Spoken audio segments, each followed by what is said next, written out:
Hello সবাইকে। এই যে কার্ডটি দেখতে পাচ্ছেন, এটি আজ তৈরি করে দেখাবো ঘরে থাকা একটা উপকরণ দিয়ে। আর এই যে এখানে এই যে কেকের বক্সটি নিয়ে নিলাম। নরমালি যেকোনো কেকের দোকান থেকে এই বক্সগুলো প্রোভাইড করে। তো এখানে আমি ২ টা পার্ট পেলাম। একটা দিয়ে আমি যেকোনো কুন্দনের গয়নাগুলো তৈরি করতে পারবো এবং এই যে বোর্ডটা, এই বোর্ডটা দিয়ে আরকি জুয়েলারি যে ছবি তোলার জন্য যে কাগজটা ইউজ করে ওইটা তৈরি করতে পারবো।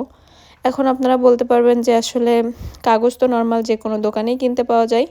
তো এক্ষেত্রে কেন আমি এটা ইউজ করতেছি? তো সেই জন্য আরকি আমি পাচ্ছিলাম না, অনেকদিন থেকেই খুঁজতেছি। ওইটা আসলে আমার জানা নেই কোথায় পাওয়া যায়। আর আমি যেহেতু ওইটা কাস্টমারদের প্রোভাইড করব না, সেহেতু নরমালি ছবি তোলার জন্য আমি ঘরে থাকা যেকোনো জিনিসই ব্যবহার করতে পারি। তাই এখানেই কেকের প্যাকেটটাই আরকি তৈরি করা।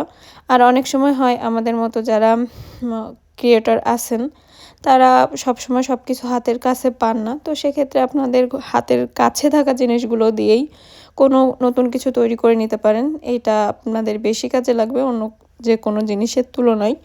তো এখানে আমি আরকি সাইজ করে কেটে নিচ্ছিলাম। একটি হলো গলার নেকলেস তো ছবি তুলবো সেজন্য, অন্যটি হলো টিকলি বা কানের দুল।